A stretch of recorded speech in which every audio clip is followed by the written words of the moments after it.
Përshëndetje dhe mirë se vini në Shtetet e Bashkuara të Amerikës. Arti jon, suksesi jon I njerëzve tanë të suksesshëm kur nuk ndalon. Është një nder I madh në këtë ditë të hënë, në orët e mëngjesit të në Shtetet e Bashkuara të Amerikës, kurse në Itali është dikun ka ora 13 të kem të ftuar Valbona Zibri. Është një regjisore dhe skenariste shqiptare e cila jeton dhe punon në Itali.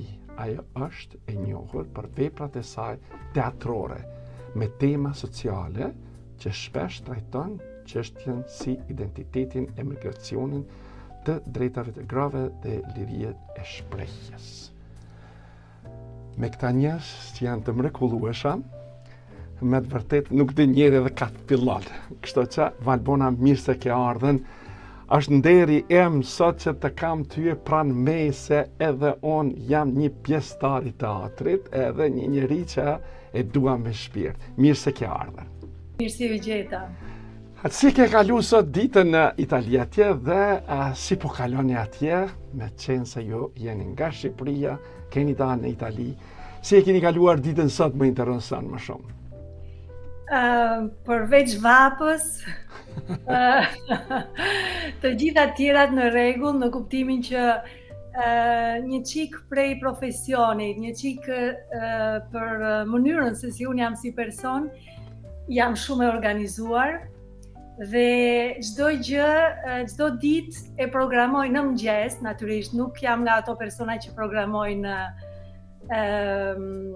sot për javën tjetër, por kam dëshirë që gjërat t'i vë në vendin e duhur dhe unë të di ku do shkoj sot dhe çfarë do bëj konkretisht, sa kohë do më marri një gjë, sa kohë më duhet për t'u spostuar etj, sepse duke punuar si profesion I lirë,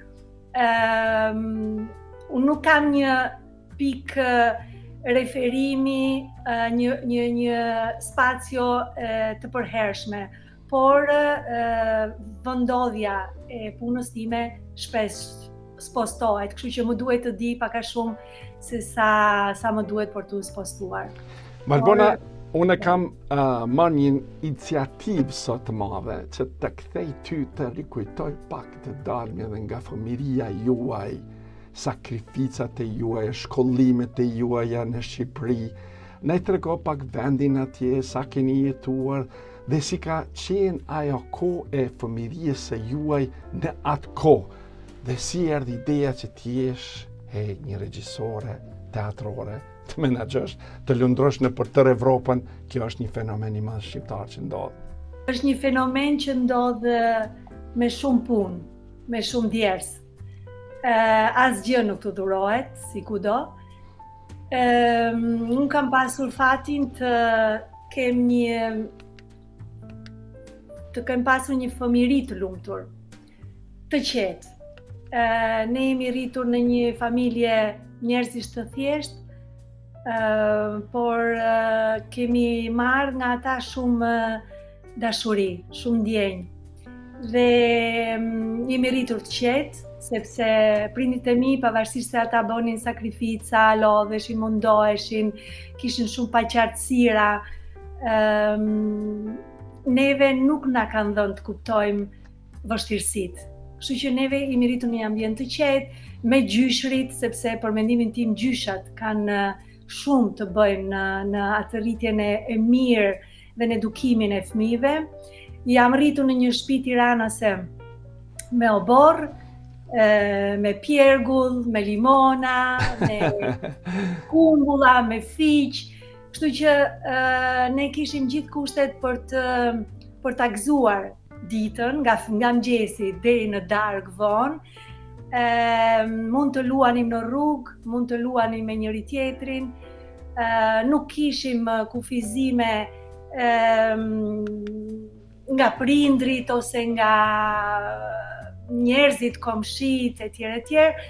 Dhe mendoj që unë kam pasur fat, kemi jetuar një fëmijë të tillë dhe jam e sigurt që kjo gjë më ka bërë mua dhe shumë të tjerë si unë, na ka dhënë shumë siguri. Sepse kur nuk ke limite, kur nuk ke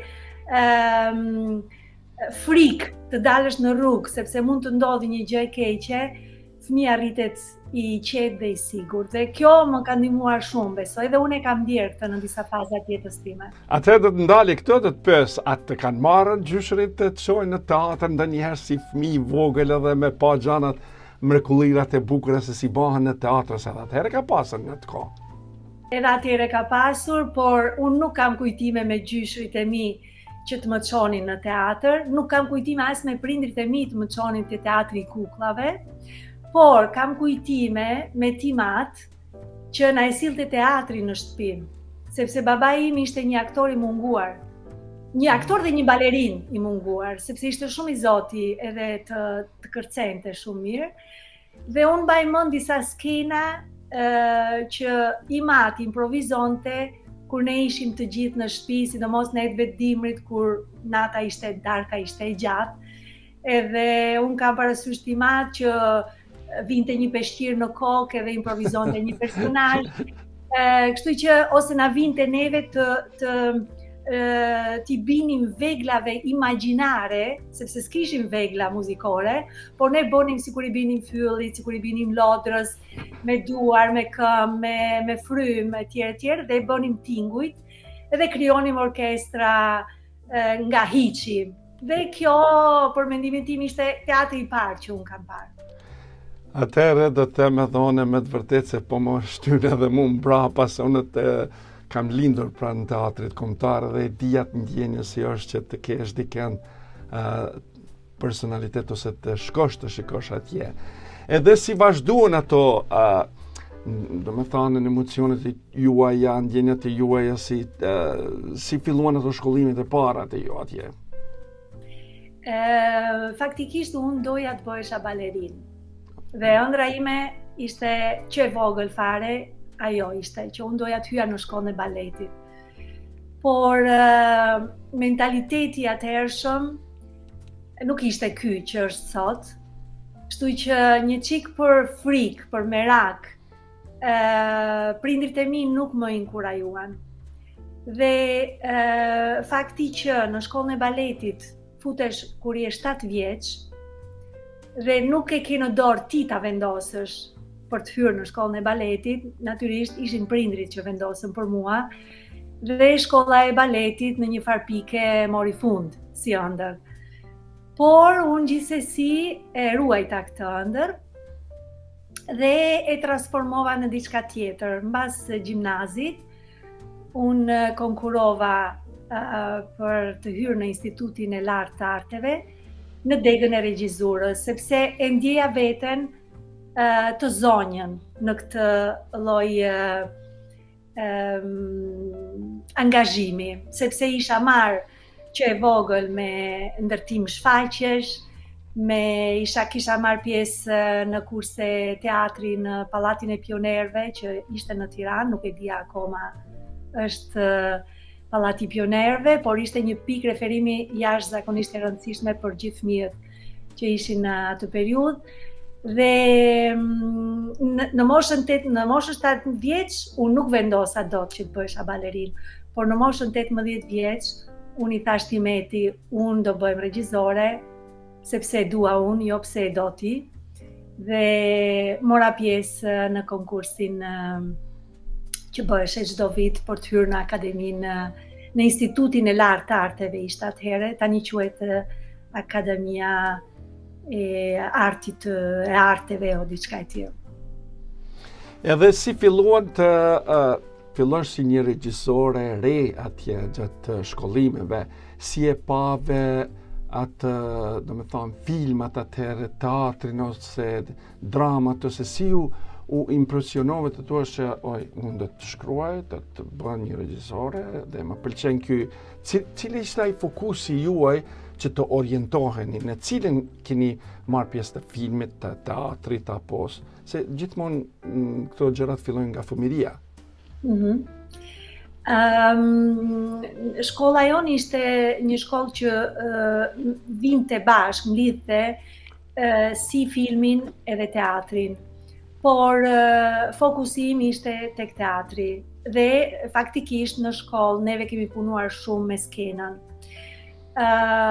Por mua ishte në radhë të parë neve ishim një grup shumë interesant, shumë i mirë, me student shumë të talentuar. Unë nuk isha nga ato më të talentuarit, por mundohesha, do me thënë që të isha në një punoja që të isha në një nivel me të tjerët. Dhe kjo gjë fakti që ishim shumë të lidhur me njëri tjetrin, na bëri që të lidheshim që në fillim dhe për 4 vjetët e institutit neve ishim si një familje, ishim si vlezër, si motra, dhe kanë qenë ndoshta vitet më të bukura të jetës time, sepse kemi gëzuar shumë, kemi qeshur shumë, kemi qarë, sepse jo gjithmonë punët shkonin ashtu si donim, por ishim aq të lidhur dhe çdo gjë që bënim përfshinim njëri tjetrin, pavarësisht se kishim ato ndryshime njëri nga tjetri, nuk ishin dy njësoj në grupin ton, por ishim gjithë secili kishte atë personalitetin e vet dhe të tjerët e respektonin dhe kanë qenë me të vërtet vite shumë të bukura. Kishim edhe pedagog shumë të mirë.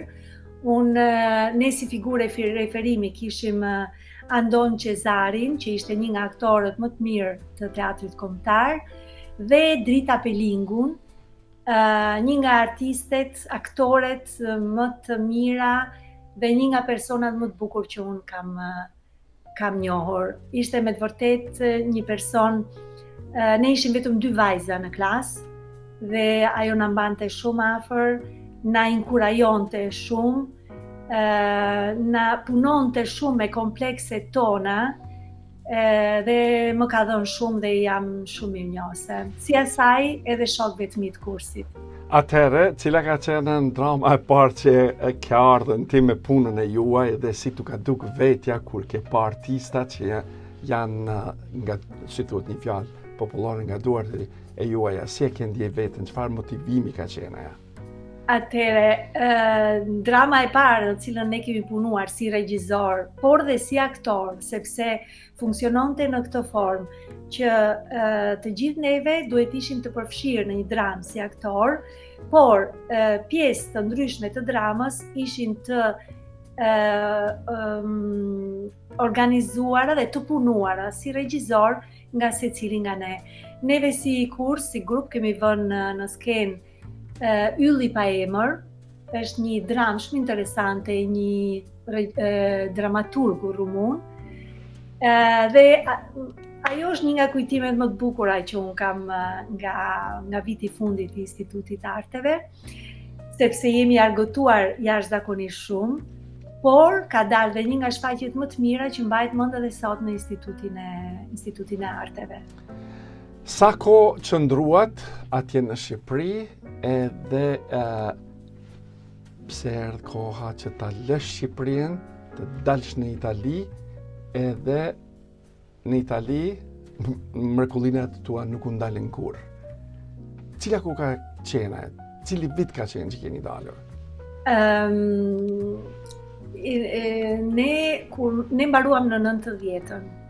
Dhe ishte pikërisht viti i ndryshimeve radikale në Shqipëri, sepse ishte viti i demonstratave të studentëve, të popullit në shesh dhe ndërrimi, të themi, i sistemit. Kështu që ne nuk patëm fatin as të emërohemi, do të thënë askush nuk u mor me neve, sepse ishte një periudhë shumë e rrëmujshme dhe shumë e vështirë për vendin tonë. Kështu që ne për 2-3 vjet nuk kemi mundur të bëjmë asgjë. Vendi ishte në një tranzicion të dhunshëm, sepse pavarësisht se për fatin e madh Shqipëria nuk kaloi nga një sistem tek tjetri me luftë, por megjithatë situata ishte jo stabil, edhe ishte gjithsesi e rrezikshme për qytetarët. Dhe për më tepër nuk kishte vëmendjen, sepse nuk kishte për një farë kohe, s'kishte më qeveri. Kështu që unë personalisht, po edhe shokët e mi të kursit, ne nuk kemi punuar në Shqipëri në atë periudhë. Derisa në vitin 93, unë gjeta mënyrën dhe u spostova në Itali. Në fillim kam ndënjur dhe kam punuar në Milano dhe pastaj për motive personale jam spostuar në qytetin e Breshas, që është gjithsesi është në veriun e Italisë dhe është shumë afër nga Milano. Mos keni qenë në fillimet e juaja vështirësi të lani pjata së kërë cili shqiptar që del në emigracion dhe fillon një punë me të vërtet një punë të rënd, edhe duke shikuar dhe si fillon ato hapat dhe si ishin ato punat e para të juaja, nga erdha ajo dashuria që të kontaktoni me njerëz, të jeni ku jeni sot. Atëre, jo, mua nuk më ka rënë të laj pjatat, sepse pata fatin mos të kisha mundësin të mos laja pjatat, gjë që do ta kisha bërë pas një lloj problemi, por unë mbaj mend në ato fillimet e jetës time në Itali, që mua më desh, si gjithë shqiptarëve të tjerë, të përballej me racizmin, sepse të ishe shqiptar në vitet 90 në Itali ishte jashtëzakonisht e vështirë. Për italianët, në vitet 90 shqiptarët ishin burrat, ishin gjithë hajdut dhe të dhunshëm, kurse gratë ishin të gjitha prostituta. Kështu që në momentin që unë prezantohesha me emrin tim personave të ndryshëm, në momentin që unë prezantohesha si shqiptare, njerëzit ndronin fytyrë. Dhe kjo ishte një ndjesi jashtëzakonisht poshtëruese edhe e dhimbshme, sepse ti nuk ishe për atë Valbona Xibri, që kishte studiuar, që vinte nga një familje e mirë, që vinte me qëllime të mira, jo për t'ju hequr diçka ose për t'ju marrë, për t'ju zhvatur diçka, por të shikonin me atë opinionin në të cilin ndodheshin shqiptarët në atë kohë.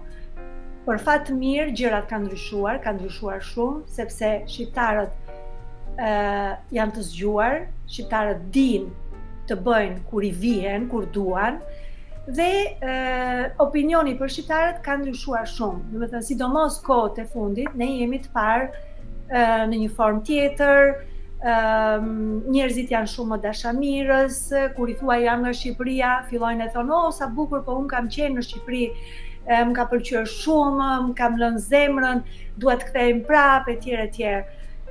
Gjëra të pa mendueshme, të pa imagjinueshme në vitet 90 kur kam qenë unë. Për t'ju thënë një fakt të vogël, kur në vitet 90 ndodhi që një grua këtu në një fshat në Itali i shoqi e gjeti në shtëpi me të dashurin. Ky u hodh nga balkoni, iku nga balkoni, edhe i shoqi nuk e pa të dashurin, pa vetëm gruan në gjendjen që ishte, dhe i tha, dhe kjo doli me teorinë që kishin qenë shqiptar,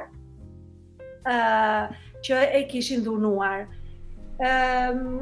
Kryetari i bashkisë të këtij fshatit i dërgoi një tufë me lule të madhe, doli në për gjithë gazetat, etj. Pastaj u zbulua se si ishte me të vërtetë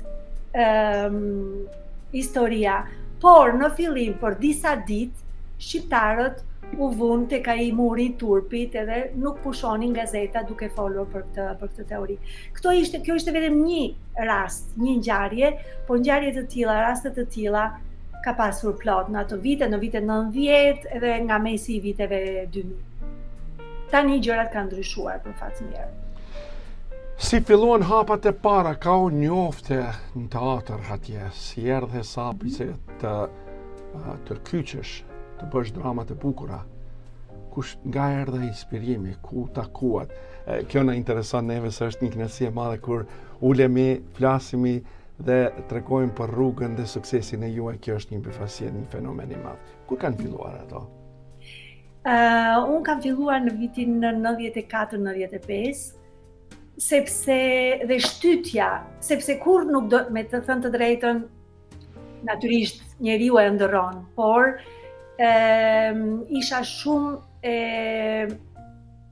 pak e inkurajuar që të mund të bëja profesionin tim në Itali, sepse teatri në ndryshe nga disa arte të tjera, siç mund të jetë për shembull muzika ose piktura, teatri ka të bëjë me fjalën.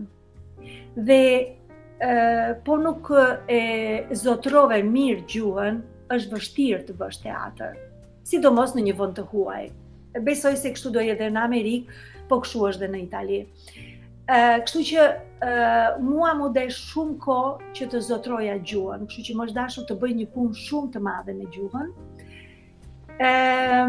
Dhe ajo drita që mundes, për faktin që unë do isha jam e zonja që edhe këtu ta bëj zana për profesionin tim, ndodhi në një festival teatrosh, festival evropian teatrosh, që u zhvillua në Milano, ku unë me sakrifisë të madhe vura bashk 250 euro për të bërë abonen e festivalit.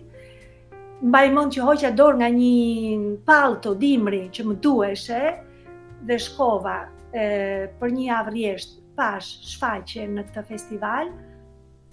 Dhe aty unë e kuptova që edhe unë isha e zonja që të bëja teatr. Dhe ju futa punës, dhe fillova të frekuentoja ambiente teatrale, sepse në fillim ishin ato komplekset, si për gjuhën, si për prejardhjen, edhe për faktin o zot kur do më pyesin nga je që do them shqiptare, do bëhem keq, do më vi keq e tjere tjere, kështu që ishin shumë faktorë që më mbanin larg. Kur mbas këtij festivali që e kujtoj si kur t'ishte dje, sepse më dha shumë forcë, e fillova të afrohem në këto rrethet teatrore, duke u aktivizuar fillimisht si aktore. Sepse kjo ishte mënyra më e thjeshtë, sepse aktori është më thjesht për një aktor të recitojë sesa për një regjisor që të ndërtoj një shfaqje, sepse duhen më shumë mjete. Kurse aktorit i duhet vetëm zëri, trupi edhe prezenca. Kështu që fillova pak nga pak dhe kjo më dha kurajo, më dha forcë dhe pak a shumë u afrova dhe propozova gjërat e vogla të parat. Dhe kjo kohë më mori 3-4 vjetë, do të thënë për 3-4 vjetë ishin përçapje, ishin gjëra të vogla, ishin gjëra me shumë respekt dhe si thonë italianët në maj të gishtave. Atëherë, me të vërtet ka po flisni, po më kujtohet se e njëjta ka qenë edhe me mua kur erdha në punën time që doja ta bëja, më thoshte bosi ose si thuhet personi që kam punu për te, tha pas ke pas zor tha ta fusish kamën në derë. Edhe pastaj ti po hec shevet, po hecet e tua që i kanë brillante. Atëherë edhe siç po flitni edhe ju, me të vërtet po flitni kështu me një energji, me një pozitivitet të rrugë kalimit të jetës së juaje. Dhe si filluan se secili shqiptar që shkon ose regjisor, aktor, pa marrë parasysh, e tregon vetveten, por ju keni filluar të shkruani dhe tini, cilat kanë qenë ato dramat e para. Gjithmonë prezenca është ta prezantoni shqiptarët, ti prezantoni kulturën tonë, gjërat e tona. Si filluan ato? Në fillim isha shumë e kujdesshme dhe mundohesha që të mos komplikoja punën time, veten time, personin tim. Kështu që fillimisht unë kam punuar me pjesë të autorëve të tjerë, sepse natyrisht është më thjesht të marrësh një tekst ta vësh në skenë, sepse kjo është, për mua ishte gjëja më elementare. Pastaj, duke ndjerë veten më të fortë, sepse kjo është, për mendimin tim, ky është sekreti. Ta fillosh me shumë përullësi, me këmbë në tokë, duke përfituar terrenin pak e nga pak. Do thënë, shkon deri në një par pike, forcohesh, kthesh mbrapa, eci çik më përpara herën tjetër. Domethënë, për mendimin tim kjo është mënyra më e mirë për t'u ndjeri sigurt, hap mbas hapi, sepse sidomos në profesionin tim, ke të bësh jo vetëm me tekstin, po ke të bësh sidomos me materialin human, ke të bësh me aktorët. Dhe aktorët jo gjithmonë janë të thjeshtë, shpesh janë shumë të komplikuar dhe duhet të dish ti qeverisësh, duhet të dish ti drejtosh, duhet të dish ti orientosh, duhet të dish ti bësh për vete. Sepse po nuk pak të besim tek ty aktori, nuk të ndjek. Dhe kjo është një pjesë shumë e rëndësishme për regjizorin, flas për figurën e regjizorit. Dhe mbas kësaj periudhe disa vjetore, sepse natyrisht këtu flasim për periudha të gjata, se unë kam po bëj 30 vjet dhe profesion, kështu që e kam filluar pak nga pak dhe kam pasur dhe një periudhë boshe, sepse kur lindi ime bi, për shembull, kur unë u bëra nën, për shumë kohë, për 2-3 vjet, unë nuk arrita të bëja dot asgjë, sepse unë nuk kisha persona rreth e qark që të mund të më jepnin një dorë, që të rrinin me ti me bi dhe unë të merresha me profesionin tim. Kështu që në këtë periudhë unë u mbylla, kështu që duhen hequr edhe disa vite të kësaj periudhës, por ndërkohë ishin vite pune, sepse gjithsesi unë lexoja, shikoja shfaqje, do të thënë asnjëherë nuk kam qenë komplet bosh. Gjithmonë jam, do të thënë, profesionin e kam mbajtur, e kam lëvruar, e kam ushqyer. Okej. Dhe në një farë pike unë mendova që ishte momenti që të bëja diçka shqiptare, në kuptimin diçka nga ato perrat tona, të sillja diçka tonën. Dhe shfaqja që po themi e hapi rrugën kësaj lloj pune, mënyre të punuari, ishte shfaqja Burrnesha, që trajton një nga temat më unike që kemi, nga më uniket që ne kemi,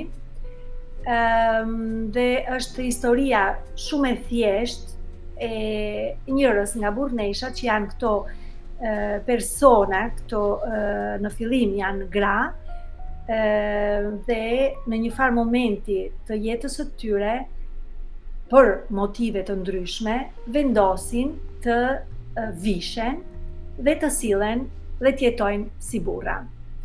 Ky është një argument shumë një temë shumë e gjerë, shumë interesante, jashtëzakonisht interesante.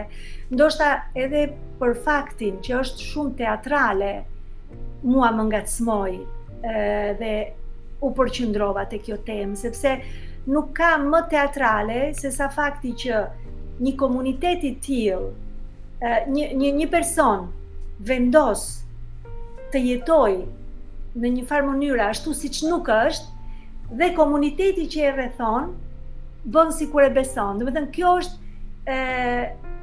komplet teatrale, absolutisht teatrale. Kështu që unë nuk mund të mos e zgjidhja.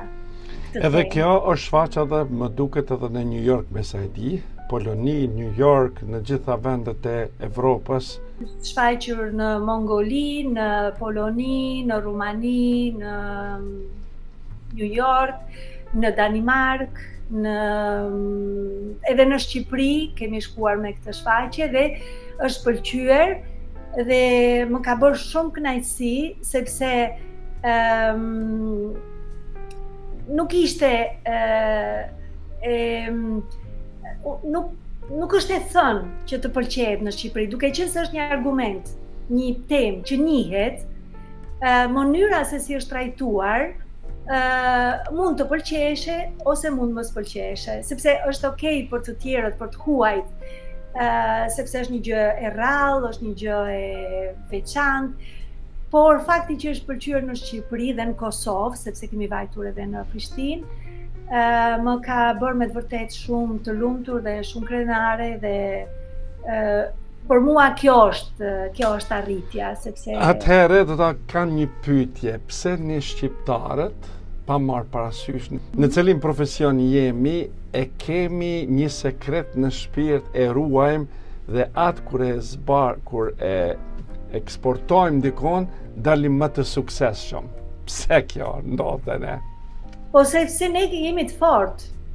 Ne jemi me të vërtet shumë të fortë, ne kemi një botë shumë të madhe, ne kemi një të jetuar shumë interesante dhe unike, kemi rrënjë të forta, kemi vërtetësi dhe autenticitet. Ne jemi autentik. Kjo na bën të fortë neve. Atëherë do të dalim te zërat e anës. Kush janë ta? Zërat e anës. Zërat e anës është një performancë për një aktore të vetme. Është historia, por jo shumë historia, se sa janë disa kuadro nga jeta, nga veprimtaria dhe nga bota e brendshme e gazetares Anna Politkovskaja, që është një gazetare ruse që në 2007 u vran, i bën atentat dhe vrasësi fizik i Anës është dënuar, por ata që e paguan këtë vrasje nuk janë dënuar akoma. Kjo ishte një dhuratë që unë i bëra aktores, një aktore me cilën unë punoj. Ajo është nga Ukraina dhe është interesante sepse si shumë shpesh në Ukrainë familjet janë mikse. Në këtë rast e ëma është ruse dhe jati është Ukrainas. Në familje ata flisnin rusisht deri para luftës dhe për Anna Politkovskaja më foli Marina, kjo aktoria për cilën po flas, dhe kur më foli dhe më hapi një botë të tërë mbi këtë gazetare, atëre unë e pyeta nëse ajo kishte dëshirë që të punonin mbi këtë gazetare dhe e kemi krijuar këtë shfaqje nga hiçi. Ne nuk kishim një tekst, e njëjta gjë edhe për Burneshën. Të dy shfaqjet janë ndërtuar në bazë të një studimi të thellë. Kemi lexuar gjithçka kemi gjetur mbi këtë personazh, kemi parë shumë filma, shumë video dhe kemi ndërtuar një rrugtim të kësaj gazetare që është një nga herojt e fjalës lirë. Është një shfaqje shumë interesante. Unë kam përdorur video, kam përdorur këngë live që këndon aktoria, kam përdorur edhe një blok fotografish të cilat na i ka dhuruar një gazetar, reporter lufte, Nikoli, që është një reporter irlandez nga më të që kanë fituar shumë çmime, nga më të vlerësuarit. Dhe është një homazh që ne i kemi bërë të gjithë vendeve të martirizuara, të sakrifikuara nga lufta, siç ka qenë Kosova, siç ka qenë Çeçenia, siç janë tani Palestina e vende të tjera. Dhe është një shfaqje shumë e ndjerë dhe me të cilën neve po lëvizim shumë dhe po e shfaqim edhe në këtë moment. Atëherë duhet ta di sekretin e juve, stilin e juve teatror, si e keni stilin? Atëre stili nuk, sekreti nuk tregohet. Por, jo, bëj shaka, sepse gjithë secili stili mund të jetë edhe i njëjtë, por gjithë secili e aplikon në atë mënyrën e vet, me atë poetikën e vet, me atë sensibilitetin e vet. Unë preferoj improvizimin skenik. Mua më pëlqen shumë ta filloj një shfaqje, ndërtimin e një shfaqje me një skenë boshe, me aktorin mbi skenë, të cilit unë jap një detyrë, edhe i them tani mo trego, për shembull, momentin kur ti luaje me të tatë, për shembull. Ishe në oborin e shtëpisë dhe po luaje me baban tënd.